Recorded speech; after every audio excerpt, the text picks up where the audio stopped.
নমস্কাৰ, মোৰ অন্য এটি ভিডিঅ'লৈ স্বাগতম জনাইছোঁ। আজি মই আপোনালোকলৈ এটা পিঠাৰ অতি সোৱাদ লগা ৰেচিপি লৈ আহিছোঁ, যিটো আপোনালোকে ঘৰত সহজতে বনাব পাৰিব। তেতিয়াহ'লে আহকচোন ভিডিঅ'টোৰ মাজলৈ। পিঠা বনাবলৈ মই ডাঙৰ বাতিৰে এবাতি চাউলৰ গুড়ি লৈছোঁ। চাউলৰ গুড়ি আপোনালোকে কম বেছি পৰিমাণেও ল'ব পাৰে। মই 2 চামুচ চুজি লৈছোঁ। 3 চামুচ চেনি। আপোনালোকে চেনিৰ ঠাইত গুড়ো দিব পাৰে আৰু চেনি নোহোৱাকৈও বনাব পাৰে। সামান্য পৰিমাণৰ নিমখ দি দিছোঁ। 4-5 চামুচ পাউডাৰ গাখীৰ দি দিছোঁ। 1 চামুচ ঘি দি দিছোঁ। এতিয়া মই গোটেইখিনি ভালদৰে এইদৰে মিলাই ল'ম। এইখিনি মই ভালদৰে মিলাই ল'লোঁ। এতিয়া মই 1 গিলাচ পানী লৈছোঁ। এইখিনি মিলাই ল'ম ইয়াতে। একেবাৰে পানী দি নিদিব।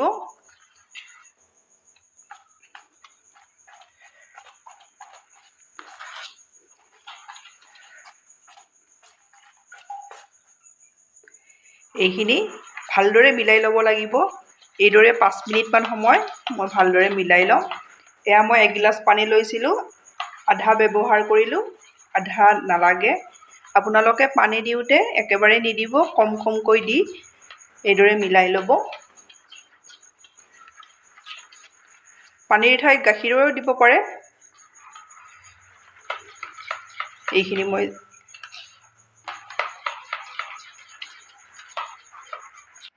এইখিনি মই ভালদৰে মিলাই লোৱা হৈ গ'ল। এতিয়া মই 10 মিনিট সময় ঢাকনিৰে ঢাকি এইদৰে থৈ দিম। মোৰ 10 মিনিট সময় হৈ গ'ল। চুজিখিনিও ভালদৰে ফুলি আহিছে। আপোনালোকে এই জোখটোত ৰাখি দিব। বেছি পনীয়া নকৰিব এইটো জোখত।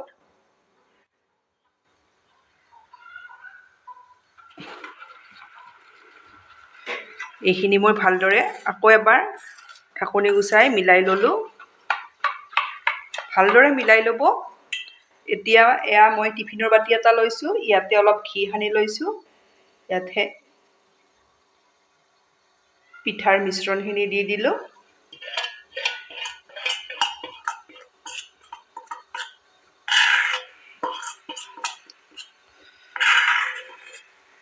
এইদৰে এতিয়া মই ইয়াৰে ওপৰত দি যাম খিচমিচ। থাকিলে দিব, নাথাকিলে নিদিলেও কথা নাই। এইদৰে ড্ৰাই ফ্ৰুটছো দিব পাৰে। মই চচপেন এটাত পানী দিছোঁ। পানীখিনি ভালদৰে উতলিছে। ষ্টেণ্ড এডাল দি দিছোঁ। আপোনালোকৰ থাকিলে দিব, নাথাকিলে প্লেট এখন দি দিব। এতিয়া মই টিফিনৰ বাতিটো দি দিলোঁ।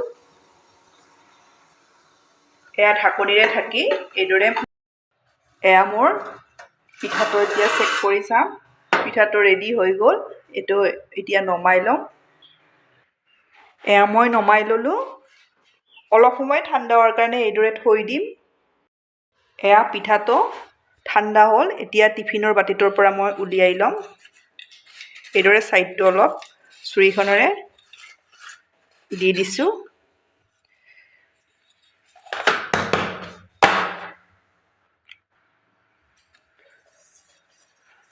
উলিয়াই ল'লোঁ। এতিয়া মই পিচ পিচকৈ কাটি ল'ম।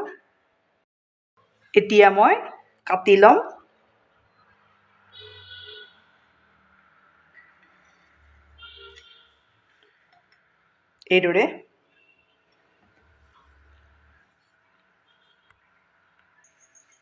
মোৰ কাটি ল'লোঁ পিচ পিচকৈ। আপোনালোকক ওচৰৰ পৰা দেখাই দিছোঁ কিমান ধুনীয়া হৈছে। এইদৰে বনাই আপোনালোকে খাই কেনে পায় মোক কমেণ্টত জনাব। ধন্যবাদ আপোনালোকে মোৰ ভিডিঅ'টো শেষলৈ চোৱাৰ বাবে।